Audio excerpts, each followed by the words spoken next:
नमस्कार दोस्तों, आज हम अगले स्टेप के बारे में बात करेंगे। आज हम रोगों के बारे में बात कर रहे थे, 2 वीडियो डाल चुके हैं हम।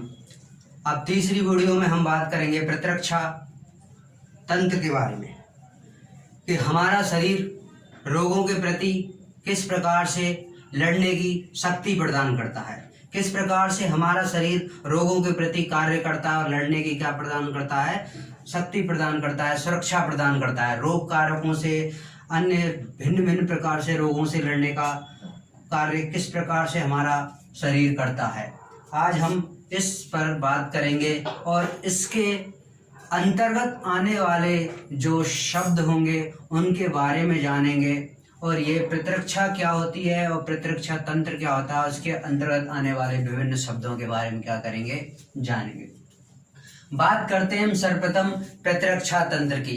किसके बारे में बात करते हैं? सर्वप्रथम प्रतिरक्षा तंत्र के बारे में कि प्रतिरक्षा तंत्र क्या होता है। कोई भी तंत्र होता है, प्रतिरक्षा मतलब सुरक्षा प्रदान करना, और इंग्लिश टर्म है इसकी इम्यून सिस्टम। इम्यून मतलब क्या होता है? प्रतिरक्षा। क्या होता है? प्रतिरक्षा। किसी भी रोग कारक या जीवाणु शरीर में प्रवेश करता है उसके प्रति हमारा जो तंत्र होता है, हमारे शरीर के अंतर्गत जो सुरक्षा कर्मी होते हैं वो क्या हो जाते हैं? सक्रिय हो जाते हैं, और सक्रिय होने के बाद में क्या करते हैं? वो उन रोग कारकों पर अटैक करते हैं और रोग कारकों को क्या कर देते हैं? नष्ट कर देते हैं। और ये क्या है? प्रतिरक्षा तंत्र की क्या है? क्रियाविधि। तो प्रतिरक्षा तंत्र क्या है? शरीर का वह तंत्र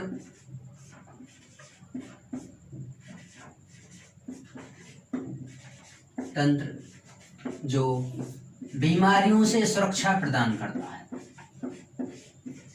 शरीर का वह तंत्र जो बीमारियों से सुरक्षा प्रदान करता है।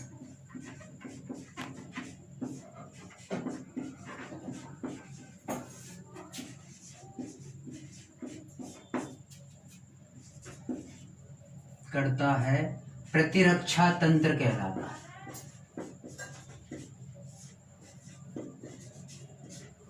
प्रतिरक्षा तंत्र कहलाता है।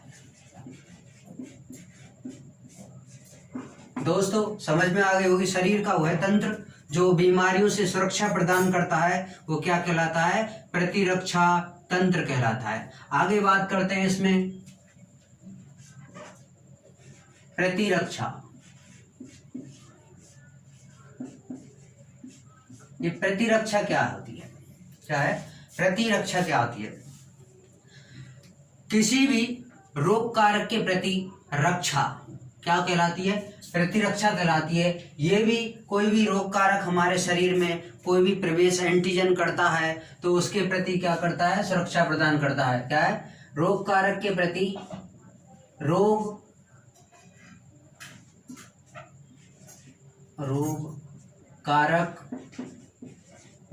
कारकों के प्रति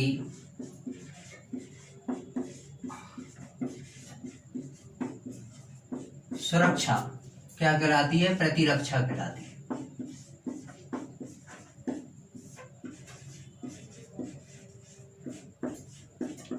क्या कहलाती है? प्रतिरक्षा कहलाती है। अब बात करते हैं आगे कि जैसे ही शरीर में क्या प्रवेश करता है?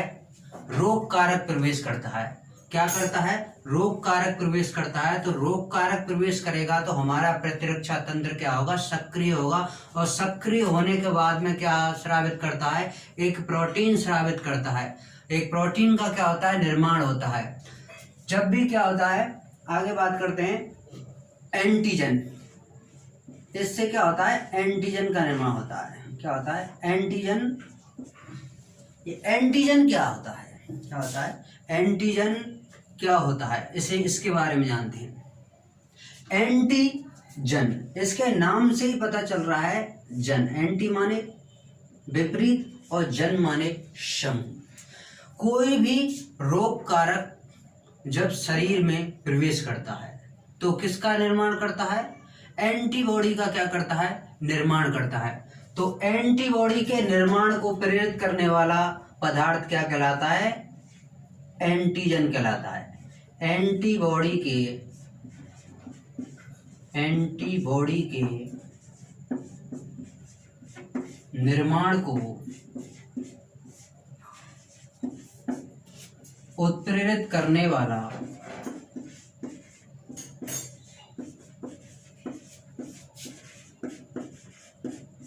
प्रोटोनीय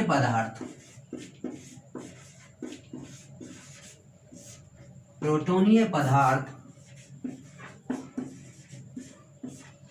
एंटीजन कहलाता है।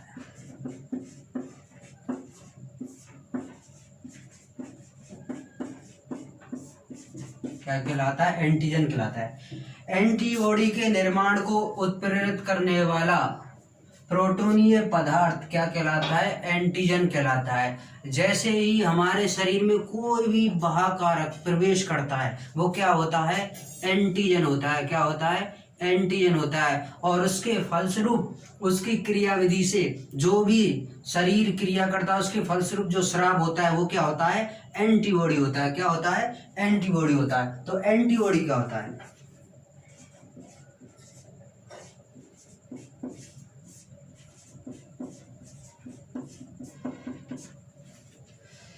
एंटीबॉडी होता है कि शरीर में किसी रोग कारक के प्रवेश होने से हमारे शरीर का प्रतिरक्षा तंत्र सक्रिय हो जाता है, जिससे प्रतिरक्षा तंत्र की बीटा लिम्फोसाइट कोशिकाओं के द्वारा ग्लाइकोप्रोटीन युक्त पदार्थ क्या किया जाता है? स्रावित किया जाता है। और वो ग्लाइकोप्रोटीन युक्त पदार्थ क्या होता है?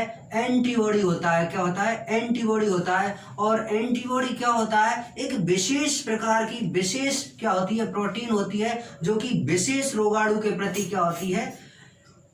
रोगाणु से लड़ने की क्या रखती है? क्षमता रखती है। जैसे भी कोई रोग कारक अंदर प्रवेश करता है तो उसी प्रकार की एंटीबॉडी बनेगी और दोबारा जब वही रोग कारक प्रवेश करेगा उसी जाति का तो क्या होगी? शरीर में उसके प्रति सुरक्षा प्रदान करेगी। कौन? एंटीबॉडी। आगे देखते हैं दोस्तों क्या है एंटीबॉडी। क्या है? जब शरीर में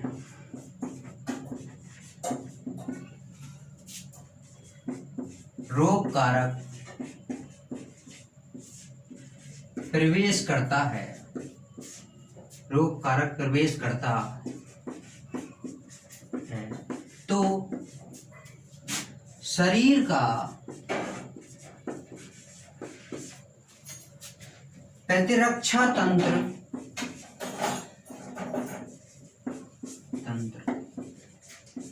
सक्रिय हो जाता है।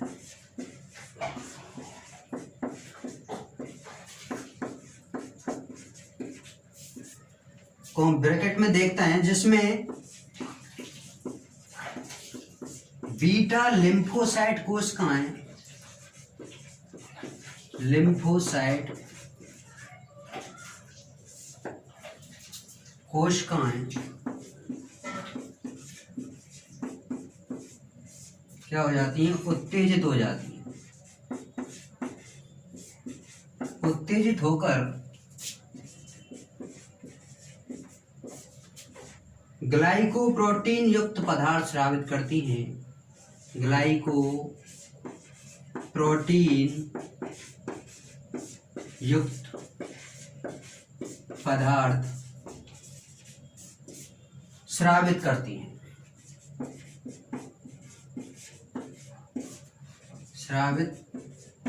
हैं।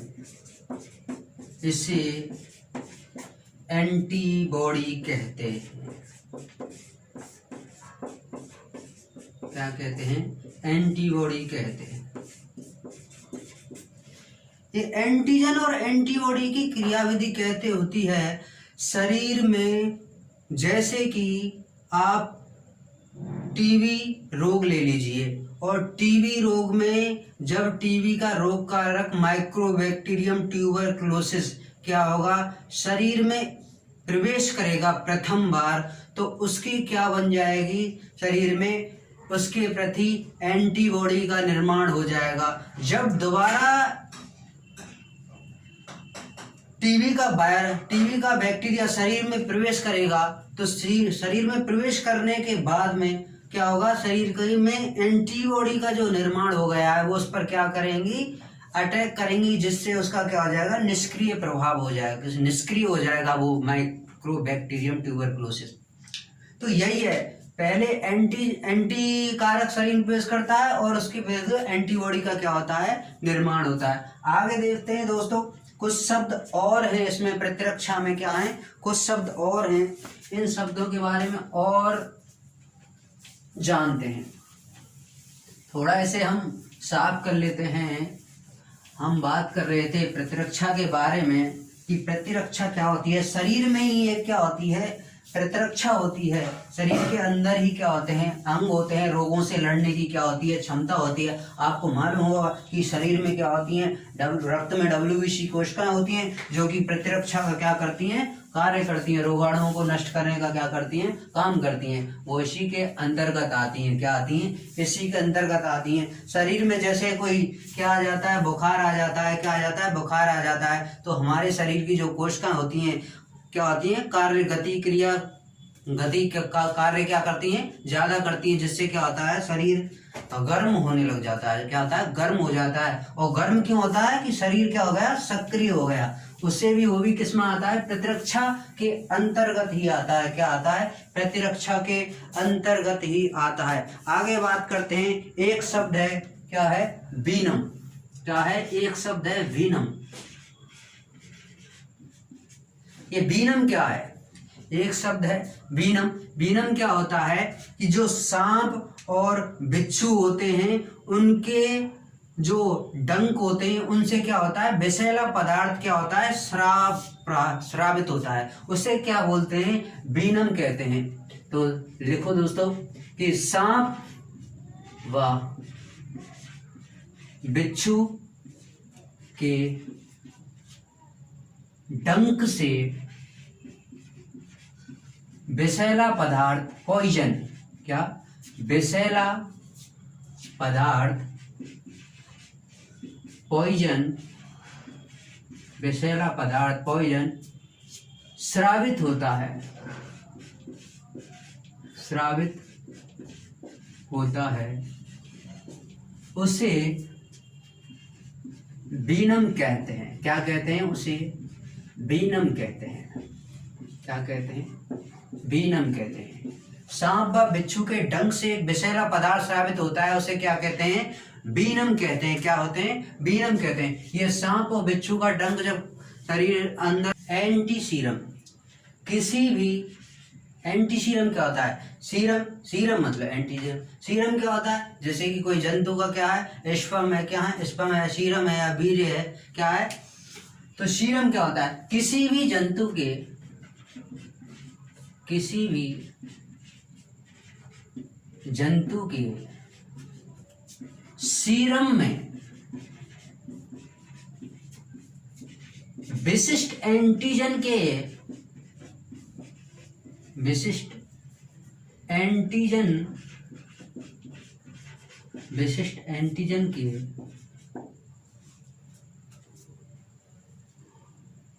विशिष्ट एंटीजन के विशिष्ट एंटीजन के विरुद्ध, विशिष्ट एंटीजन के विरुद्ध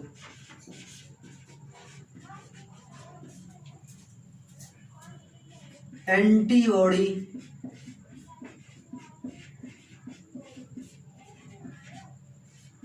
उपस्थित होती है।